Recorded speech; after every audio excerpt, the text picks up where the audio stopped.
Hello, dear friends. Good morning, good afternoon, good evening. It is news time again from this very good channel. Welcome back. How are you all doing? Hope you are good. I pray that God will be with you in your endeavors. Today, we have another update for you.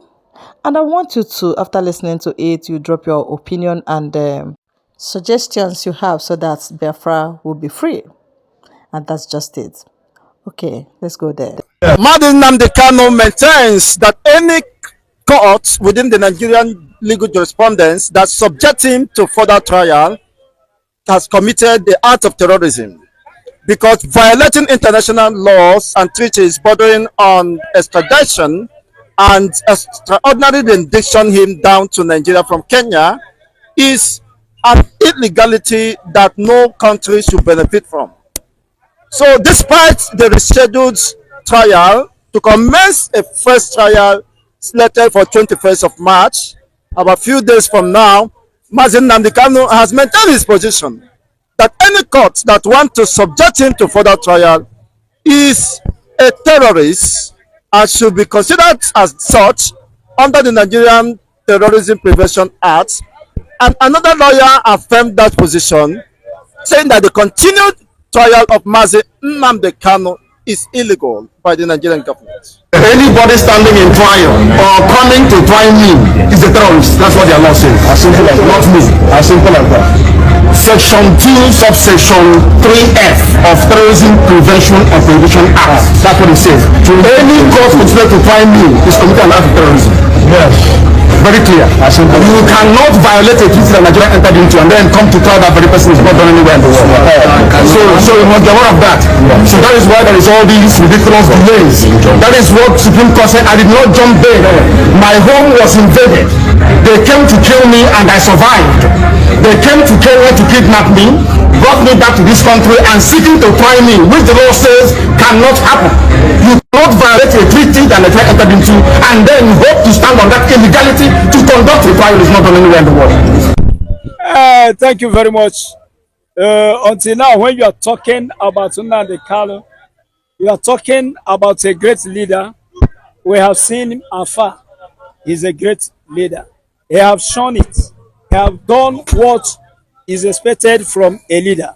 I will repeat it, that let's forget about Biafra. Let's forget about Biafra or not Biafra. Let us talk about the character of a leader and the action of a leader and the life of a leader. And when you are talking about it, talk about Nelson Mandela, talk about Lumumba, talk about Thomas Sankara, who was murdered, talk about the new president of Burkina Faso, talk about Jerry Lawrence, who is now late, and then talk about the great Nnamdi Kanu. Just see the greatness in him. When Nnamdi Kanu arrived in Nigeria, I was asking myself, is this man joking? Is he playing? This man had the courage as a leader to abandon his comfortable zone and luxurious zone and come down to suffer with the people that he's fighting for their freedom. He come down to suffer for them. He come down until now he's ready to die for them. You know, whether people recognize Jesus Christ or not, I see a very great example of leadership in the life of Jesus, who abandoned all his honor and comfortable zone, surrendered by all the holy angels and the elders of heaven. Jesus Christ come down to this ground. He was born of a woman and suffered with us here in order to set us free.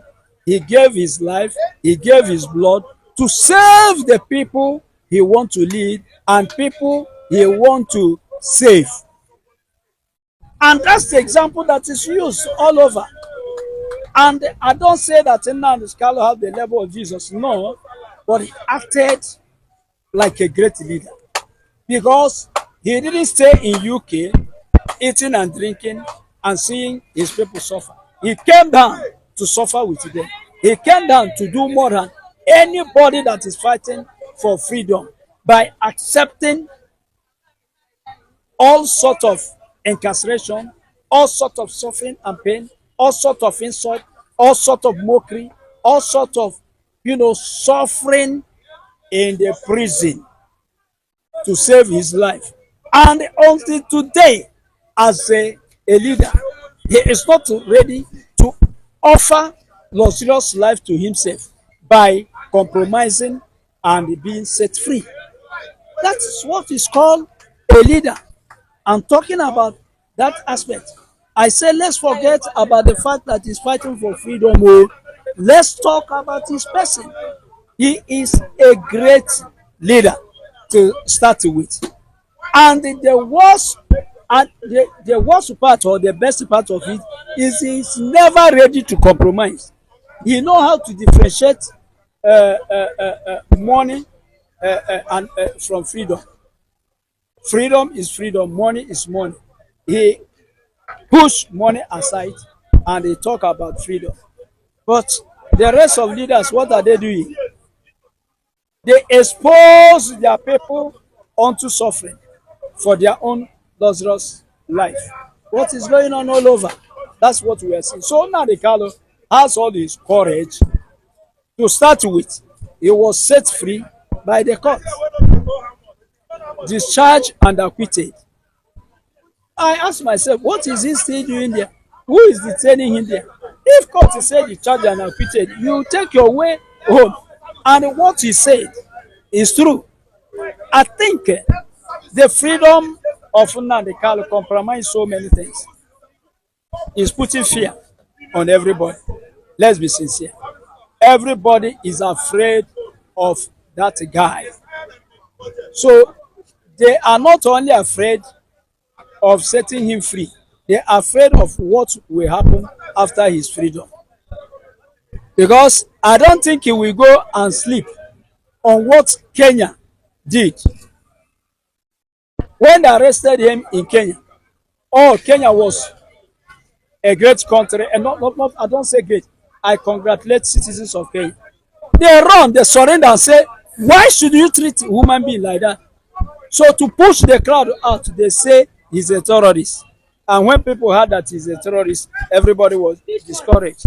But is Nnamdi Kanu a terrorist? Which accusation? And they drag him without respect. They mask him, band his eyes, and take him down to Nigeria. Do you think that Nnamdi Kanu will fold his hand and look at Kenya on what they did? This is a great case. It will happen. It's a great case. So against Kenya, Kenya government will pay for it. Although I think that the person who orchestrated it is no more in power, but they will pay for it to start with. And now he's taken down to Nigeria.